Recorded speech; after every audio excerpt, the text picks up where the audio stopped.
Second problem, first problem कर लिया already, company final account का। ठीक है, इसके वर्किंग नोट्स समझा रहा हूँ पूरे इसके अंदर, बाकी आपको फॉर्मेट तो मालूम होगा। सबसे पहले है opening stock of raw material. Raw material में क्या बोला, कॉस्ट ऑफ मटेरियल कंज्यूम, उसके वर्किंग नोट में चले जाइए। यहाँ पे देखो, यहाँ पे कॉस्ट ऑफ मटेरियल कंज्यूम, सबसे पहले जो है आपको opening stock of raw material 1,20,000, ये आपका ओपनिंग स्टॉक ले लिया हमने, डन। उसके बाद दिया उन्हें परचेज ऑफ रॉ मटेरियल, इन्हें भी रॉ मटेरियल है तो इन्हें जाएगा अपने को प्लस हो जाएगा कॉस्ट ऑफ मटेरियल कंज्यूम में। उसके बाद है क्लोजिंग स्टॉक। क्लोजिंग स्टॉक क्या होता है वाला में, हर चीज़ का माइनस, ये माइनस ले लेंगे, आगे चल के इसका टोटल जो भी है अपन ले लेंगे, डन हो गया। सेकेंड है इसके अंदर आपको सैलरीज एंड वेजेस, ये क्या रहेंगे, एम्प्लॉय बेनिफिट, ओके, 75,000। नेक्स्ट है उसके बाद interest on loan taken, done. Interest paid on debenture, done. Depreciation, ठीक है।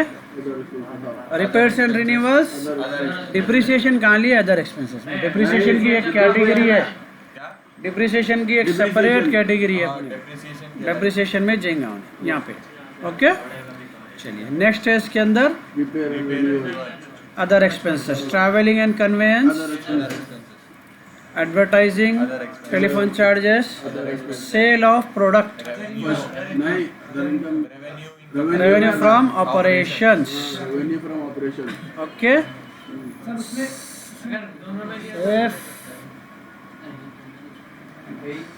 रिकॉर्डिंग चल।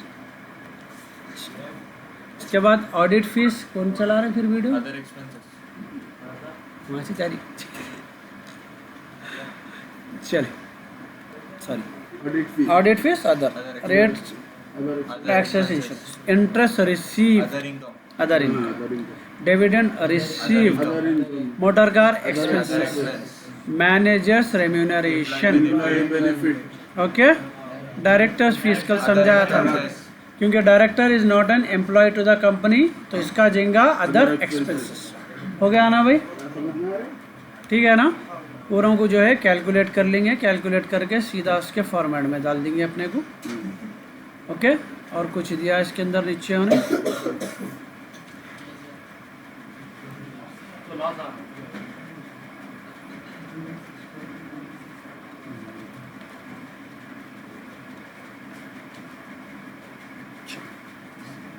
इसके अंदर क्या है अपने को, टोटल रेवेन्यू आ रहा 7,69,000 आमदनी, और खर्चा 7,95,000, यानी कि अपने को 26,000 का लॉस आ रहा, तो ये माइनस में आ रहा हमारा। प्रॉफिट बिफोर टैक्स -26,000, टैक्स क्या आंसर देंगे जब लॉस है तो ये भी रहेगा -26,000 loss for the year. Clear होगा भाई सेकंड प्रॉब्लम। चलिए अब फोर्थ प्रॉब्लम देखेंगे इसमें एडजस्टमेंट्स के साथ, ओके। इसमें फोर्थ प्रॉब्लम निकाल लो नीचे,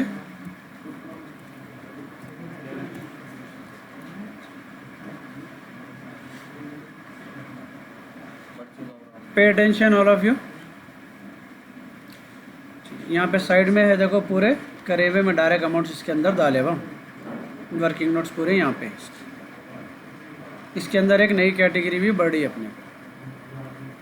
चलो सबसे पहले इसके अंदर है परचेज ऑफ रॉ मटेरियल, कहीं में जाएगा कॉस्ट ऑफ मटेरियल कंज्यूम, यहाँ पे 6,37,000, done. Sale of product, revenue from operations, ये जाएगा अपने को 13,58,000। उसके बाद है salaries and wages, employ benefit में चले जाएंगे। कहाँ गया भाई एम्प्लॉय बेनिफिट है कैटेगरी में पास नीचे 1,20,000। उसके बाद में इन्वेंट्रीज, या ये फर्स्ट डेट बोले तो ओपनिंग है बैलेंसेस की पूरों के, क्या है ओपनिंग बैलेंसेस। इन्वेंट्री बोलते हैं जो भी चीज़ें अपने को गोदाम में स्टोर करे हुए या फिर दुकान में स्टोर करे हुए, वो पूरी रहेंगी इन्वेंट्री। इसमें वर्क इन प्रोग्रेस और फिनिश गुड्स, ये दोनों की इन्वेंट्री अपने को गोदाम में रहती है, ये दोनों के ओपनिंग स्टॉक है, ये दोनों का क्या है ओपनिंग स्टॉक। और रॉ मटेरियल भी दिया नीचे। ये रहेगा रॉ मटेरियल का ओपनिंग स्टॉक। तो क्या करेंगे, परचेज तो पहले आ गया था अपने को, परचेज में इसको क्या कर देंगे, ऐड करेंगे 52,000 ओपनिंग स्टॉक। ठीक है, ये परचेज करे थे, उसके अंदर ये 52 ऐड करे तो 689 होगा अपने को। ठीक है ना। चलिए, इसका नीचे एडजस्टमेंट में दिया देखो अपने को, ये अपने को इन्वेंट्री के दोनों के ऐड कर लेंगे अपन, 1,15,000 प्लस वर्क इन प्रोग्रेस, ये दोनों इन्वेंट्री के। तो ये दोनों को ऐड करके मैं जो है इन्वेंट्री एक नई कैटेगरी आएंगी इसमें, चेंजेस इन इन्वेंट्रीज पर। स्टॉक और वर्क इन प्रोग्रेस दोनों को ऐड कर ले रहे हैं। इसका ये ओपनिंग बैलेंस आया मेरे को 1,36,000। अगर समझ में, दोनों को ऐड करने से ओपनिंग बैलेंस मिला, क्योंकि वो फर्स्ट डेट का है। अब इसके बाद इस नीचे एडजस्टमेंट है देखो उसका, इन्वेंट्री ऑन 31/3 सेम चीज़ें दिया लेकिन लास्ट डेट के दिया। ये क्लोजिंग बैलेंस है। सबसे पहले अपन क्या करेंगे, रॉ मटेरियल उठा लेंगे अपन, क्योंकि अलग कैटेगरी है, 57,000। तो अपन क्या करेंगे, कॉस्ट ऑफ मटेरियल कंज्यूम में इसको माइनस कर लेंगे, माइनस 57,000। ये आपका कॉस्ट ऑफ मटेरियल कंज्यूम आ गया। क्लियर है ये। उसके बाद फिर ये दोनों का टोटल कर लेंगे, वर्क इन प्रोग्रेस और फिनिश गुड्स दोनों को ऐड अप कर लेंगे, तो अपने को क्लोजिंग बैलेंस ऑफ इन्वेंट्री मिल जाएगा। पहले ओपनिंग मिला था, ठीक है, तो उसको लेके जाएंगे अपन। ओपनिंग में माइनस क्लोजिंग होता हमेशा, माइनस करने के बाद माइनस 11,000 आ रहे हैं, क्योंकि ओपनिंग बैलेंस क्या है अपने को कम है, तो माइनस 11,000 आ रहे हैं। ये याद रखो बस, आगे उसको माइनस कैसा लेंगे बता दो। चलिए, उसके बाद में फिर ऊपर वापस चले जाएंगे नेक्स्ट एंट्रीज के लिए। Repair and renewal, motor car, travelling expenses, printing and stationery, telephone charges, interest on debenture, finance cost में लिख जाके डाल देंगे इसको। कहाँ है भाई फाइनेंस कॉस्ट अपना, यहाँ पे 5,000 रुपये डाल दिए। ओके, फिर आएंगे ऑडिट फीस, एडवर्टाइजमेंट, डायरेक्टर, ठीक है, मैनेजिंग डायरेक्टर्स रेम्यूनरेशन है। रेम्यूनरेशन बोलते उसको इनाम दे रहे हैं कंपनी की तरफ से, एम्प्लॉय में आता है। ठीक है, रेम्यूनरेशन किसको बोलेंगे, उसकी मेहनत का दे रहे हैं उसको, that is salary kind of thing. आगे बात समझ में, रेम्यूनरेशन। ये देंगे अपने को 13,500 में एम्प्लॉय बेनिफिट में चलेंगे। कहाँ है भाई, यहाँ पे। Okay, 13,900 done. चलिए, उसके बाद में मिससेलेनियस इनकम, अदर इनकम, ठीक है, अदर इनकम में 3,500 यहाँ मिससेलेनियस इनकम चलेंगे अपने को, सेकंड कैटेगरी अपनी अदर इनकम। ओके, उसके बाद है फिक्स्ड एसेट, जो है एसेट अपन कौन सा अकाउंट कर रहे हैं, profit and loss account. Assets और लाइबिलिटीज जाते हैं बैलेंस शीट में, तो इसको हाथ फिलहाल यहाँ पे लगाने का। उसके बाद ट्रेड रिसीवेबल, ये भी एसेट है, ट्रेड रिसीवेबल भी एसेट है, बिल रिसीवेबल वगैरह आते हैं इसके अंदर, तो ये एसेट और अपन इसके अंदर एसेट और लाइबिलिटीज नहीं।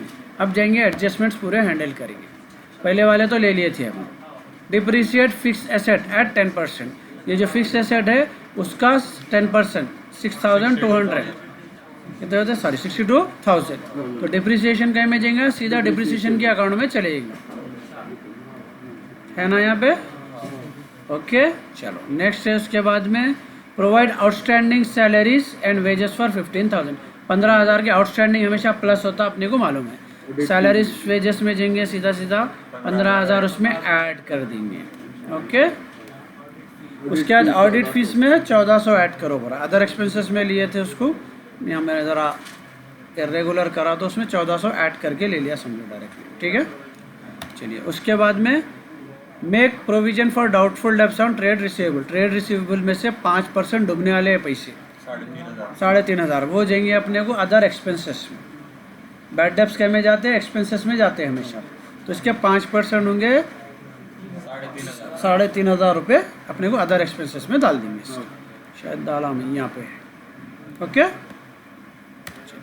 उसके बाद में आपको make a provision for taxation. Tax सीधा 2,30,000 ले लो बरा, 9% है, तो पूरे 2,30,000 कट करेंगे प्रॉफिट में से। उसके बाद दिया provide interest on debenture for 6 month.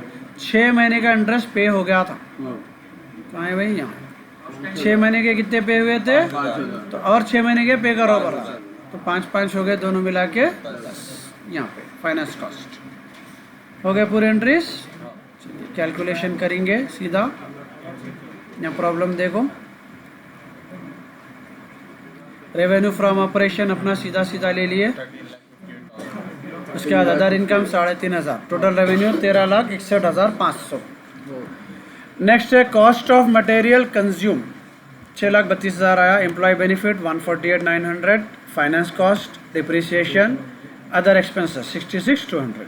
Change in inventories का माइनस में आया था अपने को, ठीक है, तो इसमें से क्या करेंगे, माइनस करके डालेंगे, या तो ब्रैकेट में लेना, मैं बताया था कल, माइनस को माइनस नहीं लेना, ये पूरे कर रहे ना, ये पूरों को ऐड अप कर लिए, उसमें से ये टोटल माइनस कर, ठीक है ना, नेगेटिव वैल्यू है अपने ब्रैकेट में लो उसको।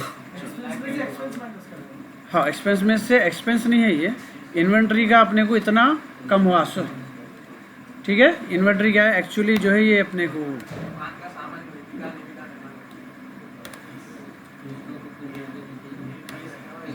Opening balance minus closing balance कम था अपने, ओपनिंग क्लोजिंग ज़्यादा, क्लोजिंग ज़्यादा था अपने, क्लोजिंग ज़्यादा, वो तो मेरे पास 100 थैले थे, ठीक है, और क्लोजिंग के टाइम पे मेरे पास 120 थैले थे, तो 20 थैले बच रही, तो एक्सपेंस में से प्रॉफिट क्या हो जाता, इनकम माइनस, आगा समझ में, इसलिए माइनस हो रहा।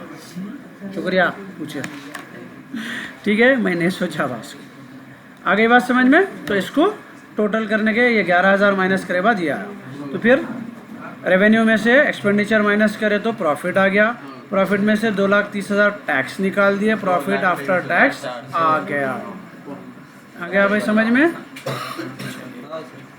डन। ये हो गया आपका फोर्थ प्रॉब्लम एडजस्टमेंट के साथ, ऐसी था थोड़ा फिर आया तो फिर आता। वर्किंग नोट्स को अच्छा लिखेंगे, या मैं वर्किंग नोट के नंबर डाला, देखो नंबर डाला करो वर्किंग नोट, हाँ वर्किंग नोट नंबर या WN। ओके भाई।